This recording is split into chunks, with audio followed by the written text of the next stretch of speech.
Donc, bonjour à tous et merci à tous ceux qui ont pu être là. Bonjour aussi à ceux qui n'ont pas pu accéder ici et bonjour à tous les Burkinabés de l'extérieur. Ce matin, nous sommes réunis pour écrire une nouvelle page de notre histoire.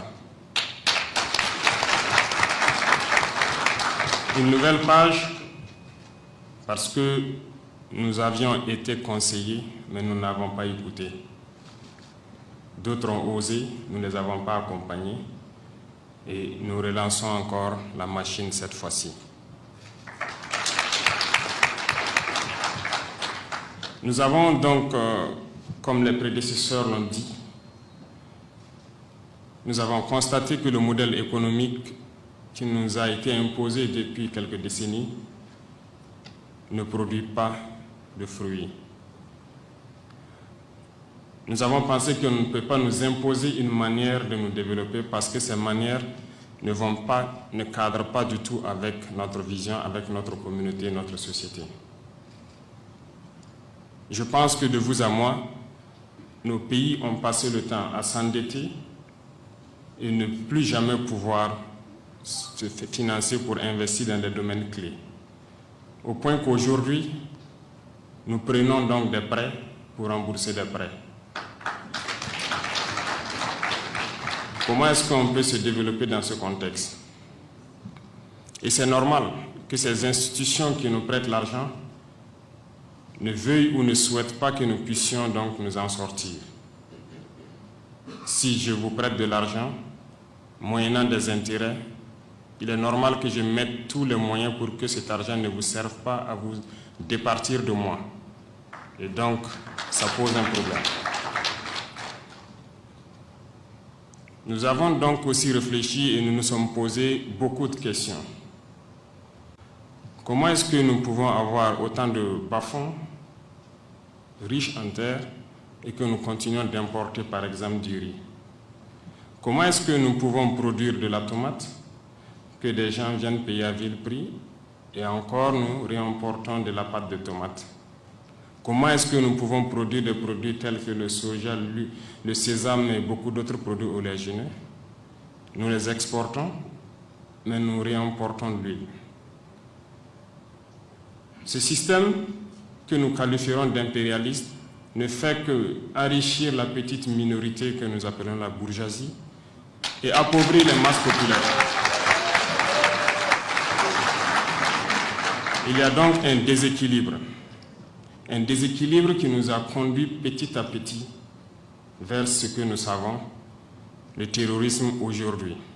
Phénomène créé et inventé, mais qui a connu l'adhésion d'une bonne partie de Burkinabés parce que n'ayant pas le choix, le fait de la pauvreté, ils se sont engagés.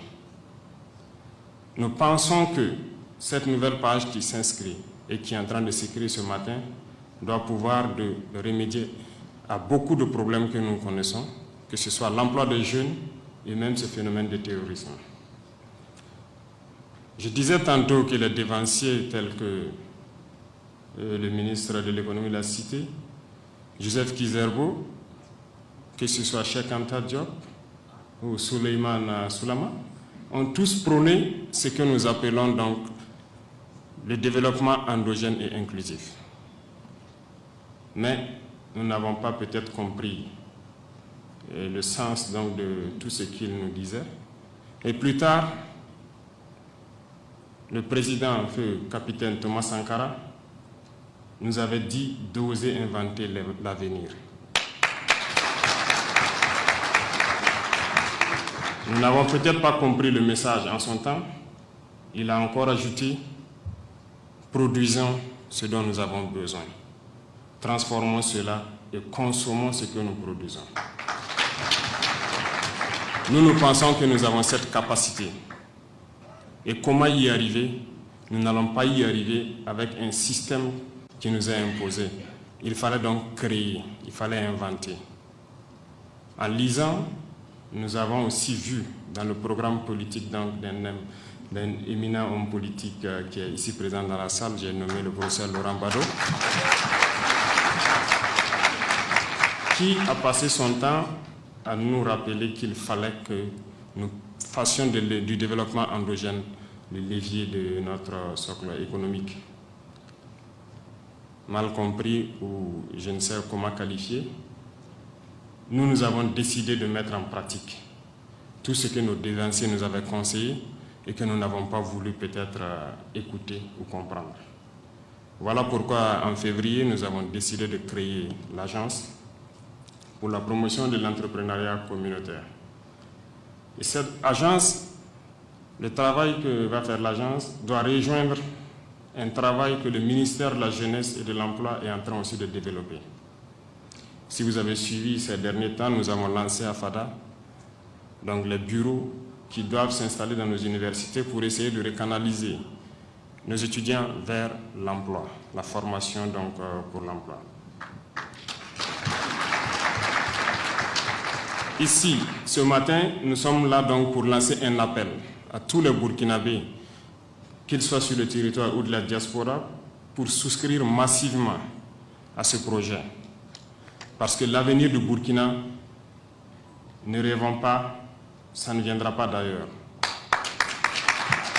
C'est nous qui devons l'inventer, c'est nous qui devons créer cet avenir, l'entretenir et nous approprier cela. J'invite donc tout le monde à souscrire massivement, à nous permettre de créer nos entreprises, à nous approprier nos entreprises. Et d'ailleurs, je pense que c'est à cela que nous allons mieux les entretenir. Et qui d'autre pourra travailler dans ces entreprises que nous-mêmes? Voilà pourquoi le ministère de la Jeunesse se bat aussi à orienter, parce que la réforme qui va suivre, il s'agit de reformer le système. Quand j'écoutais tout de suite la capsule, je vous ai vu rire à l'intervention de l'étudiant. Ça veut dire beaucoup de choses. Il faut canaliser les gens vers donc l'emploi professionnel. Ces entreprises, ces usines, cette mécanisation de l'agriculture, il n'y a pas mieux que nous qui pouvons nous former à certains domaines bien précis pour entretenir tout ce qu'il y aura comme machinerie, pour produire tout ce que nous avons besoin et pour travailler donc dans ces entreprises. Donc voilà pourquoi ces deux doivent marcher ensemble. Le projet donc du ministère de la Jeunesse et l'APEC. L'APEC a fait appel donc à une société coopérative qui a fait ses preuves, qui a une bonne expérience donc dans le domaine et qui, avec qui plutôt nous avons échangé pour qu'il puisse accompagner et soutenir dans un élan patriotique pour que le Burkina Faso puisse passer donc à un nouveau modèle économique. Et par-dessus tout, je pense que cette initiative, comme je le disais, est un levier pour lutter contre le terrorisme. Parce que tant que les jeunes ne seront pas employés, tant qu'ils seront désœuvrés, ils seront donc soumis à toute tentation. Tentation donc d'aller vers la facilité, de chercher d'autres solutions. Et ça peut entraîner le grand banditisme et le terrorisme que nous connaissons. Il s'agit donc pour nous de pouvoir employer le maximum de jeunes dans la production, dans la transformation et maintenant dans la commercialisation, parce que ce n'est pas à nous d'importer ce que nous consommons, mais c'est au Burkina de pouvoir exporter. Les domaines choisis sont assez illustratifs. Il s'agit donc de produire, de transformer certaines matières et aussi d'exploiter nos ressources par nous-mêmes. Parce que cette jeunesse est vaillante. Lorsque nous faisons un tour sur les sites artisanaux, on les voit plonger dans les profondeurs de la terre sans équipement de sécurité, sans souci, à la recherche de l'or. Nous pensons que nous pouvons mécaniser le domaine, donner un peu d'amélioration et pouvoir produire notre or nous-mêmes. S'ils le font déjà avec assez de courage, avec assez de témérité, il va de soi que nous développons des entreprises semi-mécanisées pour les accompagner et que le Burkina ne soit pas seulement cette terre où des entreprises étrangères viennent donc piller nos ressources et repartir sans que nous ne puissions faire un bénéfice de notre position. Sur ce, donc, nous ne serons pas longs. C'est quelques exemples, quelques explications pour montrer à tous ceux qui sont peut-être hésitants ou ceux qui n'ont pas compris que nous allons souscrire massivement Nous allons prendre en compte notre destin parce que c'est là que cette phrase a tout son sens et nous allons évoluer vers un avenir radieux. Et je compte sur tous ceux, les Burkinabés de l'intérieur comme de l'extérieur, pour une souscription massive pour qu'avant la fin de l'année, poussent des terres, de nouvelles usines, de nouvelles entreprises au profit de tous les Burkinabés. La patrie ou la mort. Merci, camarades.